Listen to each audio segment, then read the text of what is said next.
Hello everybody and welcome back. Right, the final horse of the session I think is by far and away the most interesting one because it runs tomorrow, which is always a bonus. It's Aidan O'Brien trained, Galileo sired Library.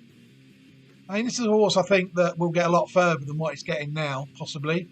It's also one that could have the speed to be successful over a mile, as you'll see when we look at the pedigree of it. You'll see here that it's by Words. She herself is out of an Oaks winner.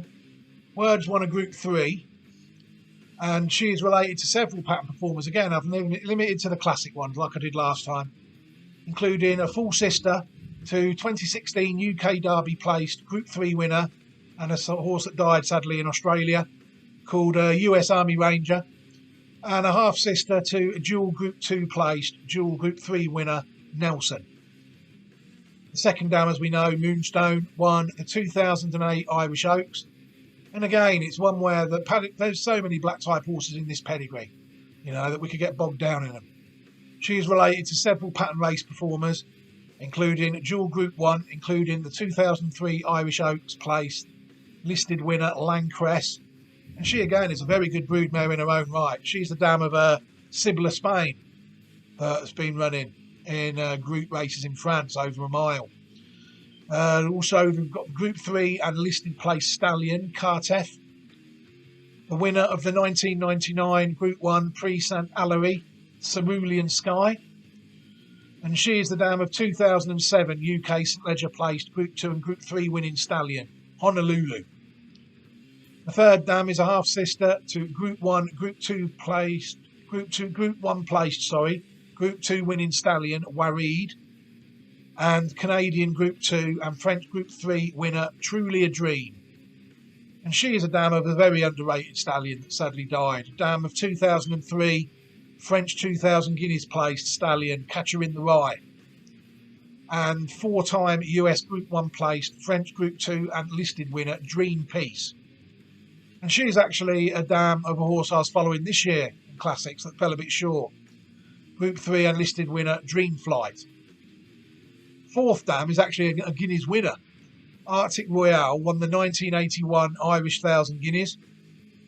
She's also again a decent broodmare in her own right. The fifth dam, Arctic Melody, she won the Musidora Stakes in 1965, and she is also the second dam of legendary stayer Ard Ross. This is a pedigree that we like. I've followed no end of these horses. They normally give me a good run. So this one here, I can't see why it would be any different in time.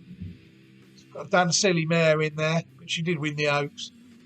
But if you look at this pedigree, it is replete with top pedigrees, really, all through it. Even if people look at them, you see you've got Lombard in there even, which is a very good stallion off a certain line. Not many on 1B, I think. Mr. Prospector as well. Look, Danzig. It's a who's who of horse racing, really, this pedigree. Really is. And where it fits in on the big grand scheme of things, family 23. Our section here, before we go right to the top of it, because it's one of the more historic ones that is interesting, you'll see there that we've found Arctic Melody quite easily. There she is. Ardross is there. Also quite closely related to Scorpion, the 2005 UK St Leger winner. I missed that one. And also the 1998 German Derby winner Robertico. There's Moonstone, look, and Arctic Royale. So we're there or thereabouts, man, in a decent section of this pedigree. But it's one that really does need a look, because you'll see Brocklesby's even related to this horse. They named the first 2-year-old race of the year after it was winning races in 1710. So that is the sort of history we're dealing with here. Even when you start looking at horses like that, we're only still at the 19th century. So it is a one loaded with racing history.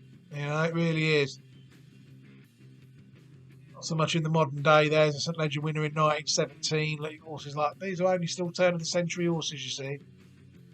And there's us. We're up to date with it on our section. And I don't think there's a lot else really. to date. You've got a Czech Derby winner there in 2006. You see, so we're really flying the flag with our little section on this line, I think. Until I'm proven otherwise. The horse I find. So we're really hoping that this horse can do something for us, Library. Maybe it could develop into an Oaks filly. Maybe it could develop into a Guineas filly. Maybe it could bottom out at around 105, 110, like so many do on this line. But there is Group 1 winners in there over a variety of trips that have produced Group 1 winners over a variety of trips. So this is a horse, really, that I think we need to take a look at before we take a look at the race tomorrow and see if we fancy it. So let's watch it win.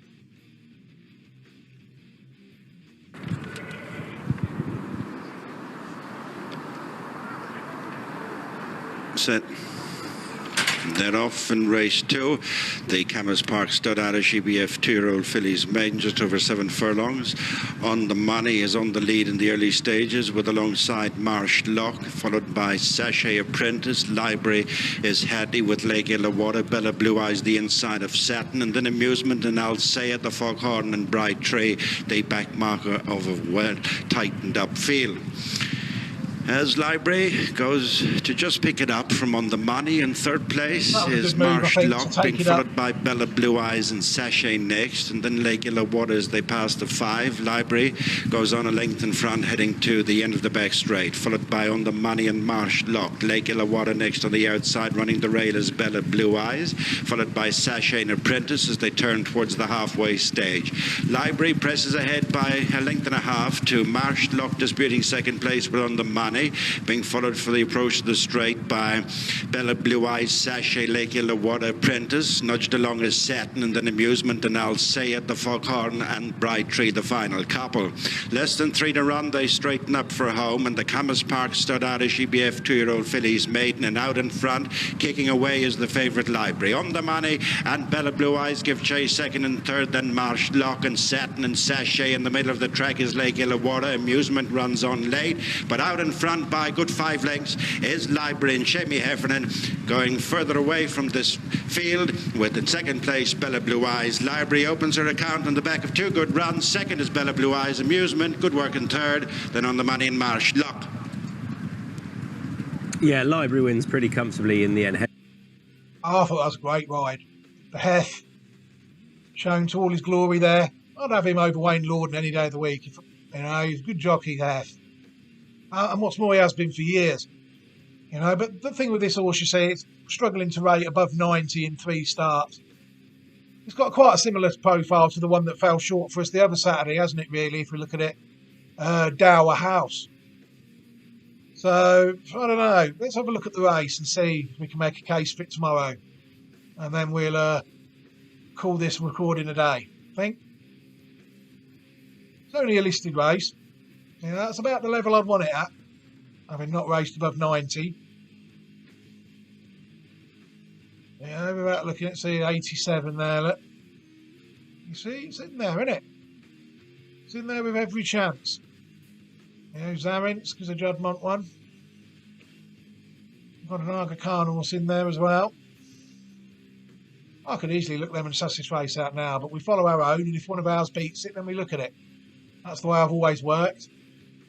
So I'm not going to get ahead of myself and start looking at all these others. There's one by Harzan there, look, another Aga Khan horse. That was recently sent Jump Stallion rather than flat. So all in all, I think this is an interesting race. I wouldn't be ruling ours out. But looking at the others, they could be beautifully bred as well. It's a good race, plenty of owner breeders in there. Even Gary Barber having a go with that one. Very interesting race looking at it. But to me, I'd have to think that ours would have every chance in there. It's the sort of horse that I'd like to get on it each way if possible, and just see where we stand with it. And if it was to Ryan Moore on it tomorrow, it's the first time he's rode it. The Hef's rode it 3 times, and I'd have been tempted to leave the Hef on. But Ryan Moore is the number 1, undisputed number 1. But what's that? The Hef. He rode it well last time. He took it up there. I think that was the move that won it the race. But it's run to 89. There is others in there that have run to higher. You know. So it's an opportunity for the horse if it was to improve by a good 10 or 11 and get somewhere near 100. You'd think that a mark of a race, an RPR of 100 after this race could prove to be enough. Looking at them, you know, they'll be looking to improve. If that improves by 13, that'll get to 100. That one's not. That one is behind Statuette in a Group 2. That one brings the group form to the table. It's been beat by 2 of ours. Statuette, never-ending story. Yeah, interesting race this. I wouldn't put anyone off ours.